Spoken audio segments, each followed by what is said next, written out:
Good evening friends, welcome back to my YouTube channel. आप friend, आज हम बात करेंगे हार्ट अटैक के बारे में। आपको पता ही होगा पिछले कुछ सालों से हार्ट अटैक का समस्या तेजी से बढ़ रहा है। खासकर 40 साल के कम उम्र में हार्ट अटैक देखने को मिल रहा है। तो देखिए, हार्ट अटैक इसको आगे बढ़ाने से पहले तो हार्ट अटैक में होता क्या है ये पहले हम जानते हैं। आपको पता ही होगा हमारा हार्ट कैसे काम करता है, इसके बारे में मैंने एक वीडियो बनाया हुआ है। तो देखिए, हार्ट एक मसल से बना होता है, उसको हम लोग मायोकार्डियम बोलते हैं। तो हार्ट में जो मायोकार्डियम में जो ब्लड सप्लाई होता है, यानी कि रक्त का जो सप्लाई होता है, वो एक आर्टरी करता है। आर्टरी मतलब जो नली होता है जहाँ से रक्त चलाचल होता है, यानी कि ब्लड फ्लो होता है। तो उस नली को, उस आर्टरी को हम लोग कोरोनरी आर्टरी बोलते हैं। तो देखिए, हार्ट अटैक जो होता है उसमें दो तरीके का इवेंट्स होता है। एक तो होता है इश्केमिया, दूसरा होता है इंफार्क्शन। तो देखिए, जब हमारा बॉडी में कोलेस्ट्रॉल, फैट की मात्रा बढ़ जाता है तो वो जाके कोरोनरी आर्टरी में जमना शुरू हो जाता है। तो वहाँ पे जो जम जाता है तो उसको हम लोग बोलते हैं प्लाक। तो जब प्लाक बन जाता है कोरोनरी आर्टरी में, तो कोरोनरी आर्टरी का छेदा छोटा हो जाता है। तो वहां से जो रक्त चलाचल होता है वो कम हो जाता है। तो जब हार्ट तेजी से धड़कता है या हार्ट में अगर लोड ज़्यादा पड़ जाता है तो हार्ट को ज़्यादा ब्लड चाहिए होगा और ऑक्सीजन चाहिए होगा। तो प्लाक तो वहां जाके बैठा हुआ है और छेदा को छोटा किया हुआ है, तो रक्त चलाचल कम हो जाने की वजह से उसमें जो असर हार्ट को होता है उसको हम लोग इश्केमिया बोलते हैं। अब देखिए, ये प्लाक जो होता है बहुत ही वल्नरेबल प्लाक होता है, यानी कि ये जो प्लाक होता है बहुत अनस्टेबल होता है। ये कभी भी टूट सकता है या फट सकता है या इसमें दरारें आ सकता है। तो जब ये टूट जाएगा, दरारें आ जाएगा या फट जाएगा, तो वहाँ पे जो ब्लड, जो हमारा खून होता है वहाँ पे वो रुक जाता है, यानी कि खून का धब्बा बन जाता है। तो फिर वो जो जहाँ पे सप्लाई कर रहा है हार्ट को, वहाँ पे ब्लड सप्लाई, यानी कि ब्लड का बहाव पूरा तरह से रुक जाता है। तो इसको हम लोग बोलते हैं मायोकार्डियल इंफार्क्शन। तो फ्रेंड, यही चीज होता है हार्ट अटैक में। अब देखते हैं कि इसका कारण क्या क्या है। सबसे पहले तो कारण होता है कि स्ट्रेस, जो आजकल युवाओं में और बड़े लोगों में भी तनाव भरा जिंदगी जीने से इसमें हार्ट अटैक का समस्या बढ़ जाता है। जैसे आप ठीक समय पे रेस्ट नहीं कर रहे हैं, आप ज़्यादा काम कर रहे हैं, आपका नींद पूरा नहीं हो रहा है, या फिर आप ज़्यादा तनाव में रहता है, आपका घर में टेंशन रहता है, तो ये सब स्ट्रेस बोलते हैं इसको। तो स्ट्रेस में भी हार्ट अटैक का समस्या बढ़ जाता है। दूसरा बात हो गया मोटापा, ज़्यादा वजन बढ़ना आपका, ये भी एक कारण होता है। उसके बाद आपको दूसरा चीज़ हो गया, अगर आपको हाइपर टेंशन हो, अगर डायग्नोस नहीं हुआ हो, तो ये भी एक कारण बनता है। और दूसरा बात है कि जब आप स्मोकिंग करते हैं, तंबाकू लेते हैं, अल्कोहल लेते हैं, उसके साथ साथ अगर आप आरामदायक ज़िंदगी जीते हैं, कुछ एक्सरसाइज, फिजिकल एक्टिविटी नहीं है, अनहेल्दी फूड हैबिट, यानी कि आप जो खाना लेते हैं उसमें ज़्यादा चर्बी की मात्रा ज़्यादा ले रहे हो और नमक ज़्यादा ले रहे हो, ये सब फ्रेंड कारण आजकल के ज़माने में देखा गया हार्ट अटैक आने का। दूसरा बात, एयर पॉल्यूशन भी एक कारण है। और अभी हाल ही में कोविड एरा में आपने देखा होगा हार्ट अटैक का समस्या ज़्यादा बढ़ गया, क्योंकि इसमें क्या हुआ था, लॉकडाउन लगने के बाद बहुत सारे लोगों का जॉब चला गया, लोग स्ट्रेस में थे, तनाव में थे। साथ साथ कोविड वायरस जो होता है वो हमारा मायोकार्डियम को भी इन्फेक्ट करता है। तो इसकी वजह से भी हार्ट अटैक में बढ़ोतरी हम लोगों को देखने को मिला। तो और एक बात है कि आपने सुना होगा कि कोई जिम में कसरत करते समय, एक्सरसाइज करते समय, वेट उठाते समय वो वहाँ पे बेहोश हो जाता है, कोलैप्स हो जाता है हार्ट अटैक की वजह से। तो ये भी एक कारण है, क्योंकि देखिए आजकल एक ट्रेंड बन गया है कि आप डायरेक्ट जिम में जाते हैं, भारी भरकम बोझ उठाते हैं, फिर कुछ सप्लीमेंट लेते हैं, एक्सरसाइज करते हैं। तो आप ये बिना जाने कि आपका हार्ट का स्थिति क्या है, आपका हार्ट का स्टेटस क्या है, आपको हाइपरटेंशन है कि नहीं, तो ये बिना जाने डॉक्टर से सलाह लिए अगर आप करते हैं तो उसमें हार्ट अटैक की समस्या हम लोग को देखने को मिला है। तो देखिए, एक हम टारगेटेड हार्ट रेट की बात करते हैं। मैंने आपको एक अलग सा वीडियो बनाया कि जब भी आप एक्सरसाइज करते हैं, वर्कआउट करते हैं या फिर आप दौड़ते हैं तो उस टाइम आपको हाँ, सबसे ज़्यादा हार्ट रेट कितना होना चाहिए, उसको हम लोग टारगेटेड हार्ट रेट बोलते हैं। अगर आप टारगेटेड हार्ट रेट अचीव नहीं कर पा रहे हैं तो इससे भी, या फिर आप टारगेटेड हार्ट रेट से ज़्यादा आपका हार्ट रेट हो रहा है, स्ट्रेस हो रहा है, तो ये भी एक कारण बनता है हार्ट अटैक होने का। तो फ्रेंड, ये तो रहा अभी का हाल ही में जो हार्ट अटैक आने का समस्या में यही कारण ज़्यादा बढ़ रहा है, इसीलिए हार्ट अटैक का समस्या देखने को मिल रहा है। अब बात करते हैं हार्ट अटैक में क्या क्या लक्षण आता है। देखिए, इसमें दो तरीके का लक्षण आता है। एक तो होता है कि इंसान जब हार्ट अटैक होता है तो तुरंत वो बेहोश होके उसका मौत हो जाता है। तो ये कब होता है, अगर आपका जो ज़्यादा मायोकार्डियम यानी कि हार्ट का ज़्यादा एरिया में अगर हार्ट अटैक आया हो, तो इससे क्या होता है कि आपका जो हार्ट का धड़कना जो होता है वो उसका जो धड़कने का गतिविधि होता है वो सामान्य नहीं होता है, उसको हम लोग बोलते हैं फिब्रिलेशन। तो इससे क्या होता है कि आपका ब्रेन में ब्लड सप्लाई रुक जाता है, ऑक्सीजन रुक जाता है, तो आप तुरंत आपका बेहोश हो जाएगा और फिर आपका मौत हो सकता है। इसको हम लोग बोलते हैं सडन कार्डियक डेथ। तो यह क्योंकि उस टाइम पे आपका हार्ट तुरंत हार्ट धड़कना जो होता है ठीक से नहीं धड़केगा या फिर तुरंत रुक जाता है। तो ये ज़्यादातर मैसिव मायोकार्डियल इंफार्क्शन में होता है। और दूसरा चीज होता है कि आपको छाती में दर्द होता है, उसको हम लोग रेट्रोस्टर्नल चेस्ट पेन बोलते हैं। ज्यादातर आपका छाती का जो दर्द होता है वो छाती के बीच में रहेगा, उसके बाद आपका ज्यादातर दाहिने तरफ आपको बाहीं तरफ यानी कि लेफ्ट साइड में आपको महसूस होगा। आपको जो चेस्ट पेन है वो बहुत ज़्यादा दर्द आप महसूस करेंगे और आपको चेस्ट छाती में भारीपन महसूस होगा, यानी कि आपका छाती के ऊपर कोई बहुत बड़ा सा पत्थर रख दिया या बोझ रख दिया हो। साथ साथ में आपको गला में ये दर्द हो सकता है या फिर आपका जॉ में जाता है, उसके साथ साथ आपको लेफ्ट शोल्डर, उसके बाद आर्म में और फिर आपका लेफ्ट हाथ तक जाएगा। तो ये तो रहा लक्षण चेस्ट पेन का हार्ट अटैक में। साथ में आपको सांस लेने में दिक्कत होगा, आपको घबराहट होगा, उसके बाद आपको कोल्ड स्वेटिंग यानी कि आपको पसीना आएगा।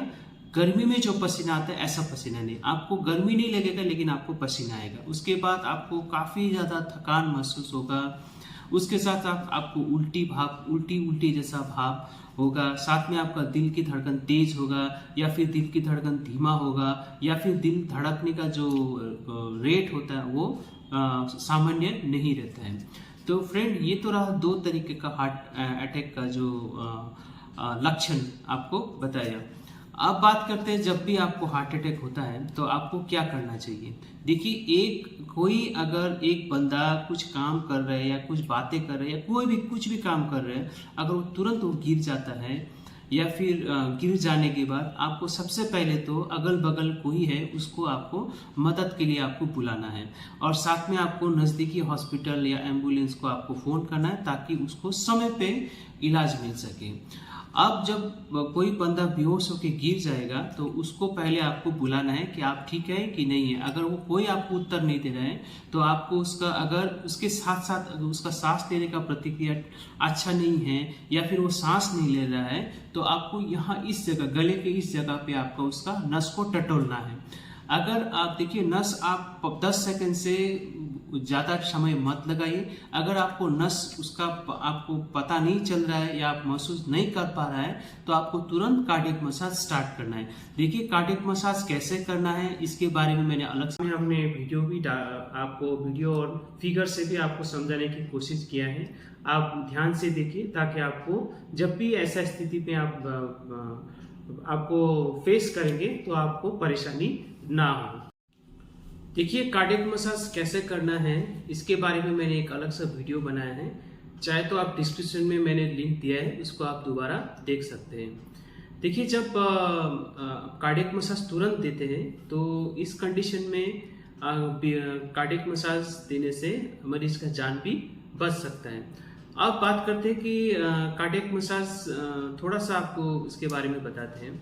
देखिए, आपको हाथ को इस तरह से रखना है और बिल्कुल दो चेस्ट के बीच में आपको बिल्कुल बीच में रखना है। रखने के बाद आपको 1 मिनट में करीब 100 से लेकर 120 बार आपको कार्डियक मसाज देना है, यानी कि चेस्ट को कंप्रेस करना है, यानी कि चेस्ट में दबाव देना है। तो देखिए, अब इसमें क्या हो गया कि आपको मिनिमम यानी कि कम से कम 13 सेकंड के अंदर आपको 30 बार कार्डियक मसाज देना है और 2 सेकंड यानी कि 1 सेकंड करके 2 बार आपको माउथ टू माउथ रेस्पिरेशन देना है। तो टोटल हो गया आपका 15 सेकंड, यानी कि 15 सेकंड में 30 बार कार्डियक मसाज और उसके बाद 2 सेकंड के अंदर 2 बार रेस्पिरेशन। तो आपको 1 मिनट में मिनिमम 100 से 120 बार आपको चेस्ट कंप्रेशन देना है। तो देखिए, अगर आप कंफर्टेबल नहीं है माउथ टू माउथ रेस्पिरेशन देने के लिए, आपको कार्डियक मसाज सिर्फ करने से भी हो जाएगा। जब तक करते रहिए जब तक आपको ही मेडिकल हेल्प अगर उस पेशेंट के लिए ना उपलब्ध हो। देखिए, अगर 20 मिनट के अंदर अंदर मेडिकल हेल्प ना आए या फिर पेशेंट में कुछ जीवन का लाइफ का गतिविधि ना दिखाई दे, यानी कि सांस लेना शुरू ना करे, उसका नस जो चलना ना आए, तो आपको सोच लेना चाहिए पेशेंट का जो है बचने का संभावना बहुत ही कम होता है। अब देखते हैं कि ये तो रहा कि कार्डियक मसाज में क्या क्या करना है। साथ देखिए, कार्डियक मसाज इस तरह से अगर जब आप कार्डियक मसाज देंगे तो क्या होगा कि हम लोग बाहर से हार्ट को पंप कर रहे हैं। इसका मतलब तो क्या होगा कि इससे ब्लड में, ब्रेन में ब्लड पहुंचता रहेगा जब तक उसको कोई मेडिकल हेल्प ना आए या फिर बाकी कोई और लाइफ सपोर्ट उसको ना मिले। अब देखिए, दूसरा ये तो रहा कि कोई पेशेंट अगर अचानक से कोलैप्स कर गया तो उसमें क्या करना चाहिए। अब दूसरा है, अगर कोई पेशेंट अगर वो होश में है, अगर उसको हार्ट अटैक आ रहा है तो आपको क्या करना चाहिए। सबसे पहले तो आप शांत रहिए, किसी को बुलाइए हेल्प के लिए। अगर आपका घर में ये 4 गोली है, जैसे एस्प्रिन 75 mg और क्लोपिडोग्रिल 75 mg, इसका 4 गोली आपको चबा के निगलना है पानी से। उसके साथ साथ स्टैटिन जो होता है 40 mg का, उसको आपको चबा के निकलना है। और साथ में अगर आपका घर में सॉर्बिटेट की गोली है तो आपको जीभ के नीचे रखना है और आपको शांति से बैठना है जब तक आपका कोई मेडिकल हेल्प आप तक ना पहुंचे। देखिए, स्टैटिन के बारे में बहुत सारे लोग आजकल गलत फहमियां फैला रहे हैं। स्टैटिन जो होता है बहुत अच्छा दवाई होता है, ये कोलेस्ट्रॉल कम करता है, साथ साथ में जो प्लाक होता है कोरोनरी आर्टरी में, उसको फटने से भी ये रोक के रखता है। यानी कि वल्नरेबल प्लाक को ये डिस्टर्ब होने में, उसमें दरार आने में ये स्टैटिन काफी मददगार होता है इसको रोकने के लिए। तो फ्रेंड, मैं तो सोचता हूँ कि आपको हर एक का घर में ये 4 टैबलेट क्लोपिडोग्रिल, एस्प्रिन, उसके बाद स्टैटिन और सॉर्बिटेट, ये गोली आप रख लीजिए, क्योंकि कभी भी ऐसा किसी को हार्ट अटैक का समस्या हो तो आप उसको तुरंत दीजिएगा, क्योंकि ये जान बचाने में काफी मदद करता है। अब देखिए, जब हार्ट अटैक का पेशेंट जो होश में रहता है, जब उसको हॉस्पिटल लाया जाता है तो उसमें क्या क्या किया जाता है। सबसे पहले तो आपको ECG लिया जाएगा, उसको हम लोग इलेक्ट्रोकार्डियोग्राम बोलते हैं। साथ में आपका ब्लड टेस्ट होगा, उसमें हम लोग ट्रोपोनिन T और ट्रोपोनिन I टेस्ट करते हैं। ये हार्ट अटैक में इसका लेवल ब्लड में बढ़ जाता है, इसको हम लोग कार्डियक मार्कर भी बोलते हैं। और साथ में आपको एंजियोप्लास्टी या फिर थ्रोम्बोलाइसिस, ये हम लोग का ट्रीटमेंट का विकल्प होता है, ये हम लोग किया जाता है। देखिए, थ्रोम्बोलाइसिस में जो ब्लड का धब्बा जो कोरोनरी आर्टरी में जब बन जाता है तो उसको ये घुला देता है, ये दवा, यानी कि उसको डिजॉल्व कर देता है, तो फिर कोरोनरी आर्टरी को खोल देता है, फिर रक्त चलाचल शुरू हो जाता है। या फिर एंजियोप्लास्टी, जो कोरोनरी आर्टरी में ब्लॉक हुआ है या छोटा हुआ है, तो उसमें हम लोग एक जाला जैसा, हम लोग उसको स्टेंट बोलते हैं, एक नेट जैसा लगा के उसको हम लोग खोल देता है। तो ये रहा ट्रीटमेंट का विकल्प जब आप हॉस्पिटल में आते हैं। तो फ्रेंड, ये तो रहा छोटा सा जानकारी आपको हार्ट अटैक के बारे में। अब देखते हैं, छोटा सा हम लोग बात करते हैं इसको रोकथाम कैसे किया जाए, ताकि आपको भविष्य में हार्ट अटैक की समस्या को हम लोग कम किया जा सके।